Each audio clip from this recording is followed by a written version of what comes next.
Hey, this is Daniel Davison from UNDEROATH, and you're watching BareBonesMusic.com.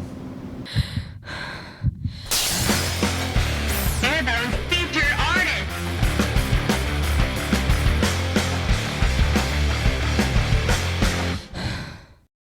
Evil G, BareBonesMusic.com. I'm here with Daniel Davison of UNDEROATH. You're just joined the band in April. Yep. And you just told me, we were talking a little bit earlier, that you have gone to the studio and the record is done. It is, yeah. It's been a super fast track for the past 3 months. I mean, they called me after Aaron had left. We're like, hey, we're a couple songs into writing the new record. Would you be interested in coming down and writing? We're recording in a month.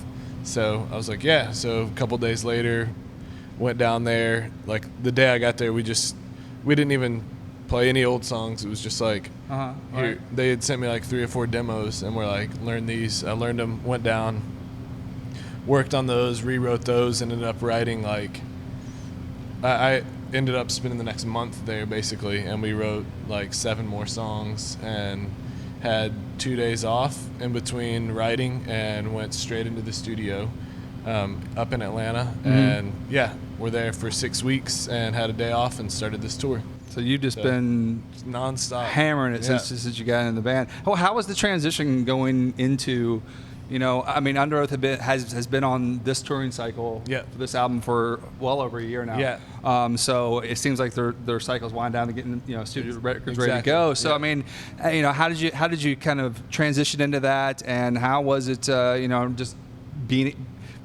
being part of the writing process on the new album? It was really cool. I had been out of playing heavy music for 2.5 years. It had been 2.5 years since I quit playing with Norma Jean, and so I didn't really realize how much I was itching to play until I got down to the practice space with them, and it was just like such a good vibe, like such a smooth transition. And I mean, we were doing like a song a day sometimes, like getting this bare bones of a song done, and then no pun intended, getting just like the basics of a song done, and then refine them over the next couple days. And I mean, I've known the guys for about 10 years, so it was a pretty seamless transition of just like being friends, hanging out on like a friend basis to like playing music together. So it's been great. I mean, how is it kind of transitioning into where Aaron was, and what kind of your own spin do you bring to the table for not only the old songs but even the new ones that are coming out now?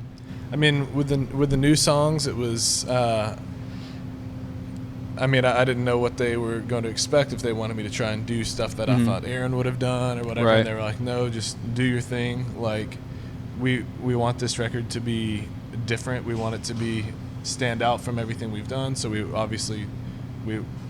that's why we want you here. Like, we could have got anybody to play like Aaron, or not anybody, but we could have found a drummer that was more specific to exactly his style. And they were like, although it's amazing and he killed it on every record they've ever done, they're like, we want something different. And so they just kind of let me do my thing, and I think the record will speak for itself in that regard. So are you guys pushing the boundaries of what UNDEROATH has done over the course of their career? I think so. You get, that's a pretty strong sound and unique sound. So it is, and there's definitely elements of that throughout the record for sure, but I think it pushes out even more, and like there's so many more ups and downs, I think, and a huge difference is Aaron not being there with his vocals.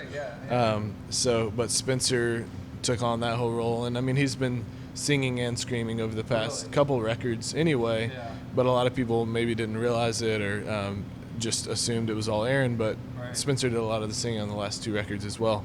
But he just killed it on this record. Like, every day that he was tracking, I was blown away with what his voice was doing that day. Like, so many different directions, and just so many different voices within one dude. It's really, really cool. we were talking to Nick from As I Lay Dying earlier, and we were talking about how the Cool Tour kind of got together. Yeah. And he was saying that, when the idea kind of came floating about, they were thinking, well, you might do it. We'll see who else wants to come on. But they said if Under Oath does it, we'll do it. I mean, how's your guys' relationship on this tour?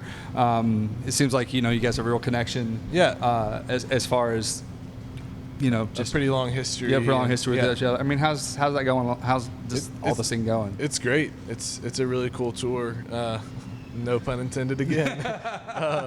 No, it's been really good. Yeah, I've known the guys in As I Lay Dying for years too. I mean, we were like just baby bands playing each other's shows like 8 years ago. Jumping on shows with each other, whatever. And then I did a few tours with them with Norma Jean, and so it's cool to be back on tour with them again. I don't really know how the whole tour came together. It was before I was even in the picture. So well, they said if Under Oath goes, we're going. I think Under Oath's vibe was the same. It was kind of like, well, if they do it, we'll do it. Right. So it was like the two like bigger bands on the tour. Yeah, we're both kind of like, all right, yeah, if they're gonna do it, we'll do it. And I mean, it's a great lineup. All the bands are awesome. It's been awesome hangouts every night, and so I think it's a good alternative to the summer festival tour because it's shorter. Mm-hmm. It's just packed into a club, which is I think a better environment to see a band than an outdoor festival. And you're not rotating stage. like on Warped where there's so many stages going, you can't keep up with everything that's going on. This is one condensed. stage. Every band's solid. Every band kills it at what they do. So, what's the immediate tour plans after this? Everything's kind of up in the air. Yeah, I mean, we literally finish this, maybe have like a week off, and then go out to LA to finish the mix of the record. So we'll be there for like a week, I guess, to do that, and then maybe another couple weeks off. It's up in the air right now. We could do a headliner this fall. We're still trying to figure out the release date of the record, which will kind of determine a lot, and figuring out if we want to headline in the fall or if we want to support. By the end of this tour, we'll hopefully have that stuff nailed down and figured out. But yeah, I mean, we'll have a little break probably since it's been like nonstop for 6 weeks in the studio and then straight on this tour for a month. Take a little time off, but then straight back to nonstop touring. I mean, Under Oath's known for a pretty hard touring schedule. We're here in Columbus, Ohio on the Cool Tour. I'm here with Daniel from Under Oath. New to the band, but this guy's your seasoned professional, so he knows what's going on. Show's going to kill tonight, and Daniel, thanks for sitting down with us and taking your time. Really appreciate it. Pleasure. And we don't know when the new albums come out, but we know it's written, we know it's finished, it's got to be mixed. Yeah, and October and November, most likely. Look for the new Under Oath record with Daniel playing on it, and see him on tour.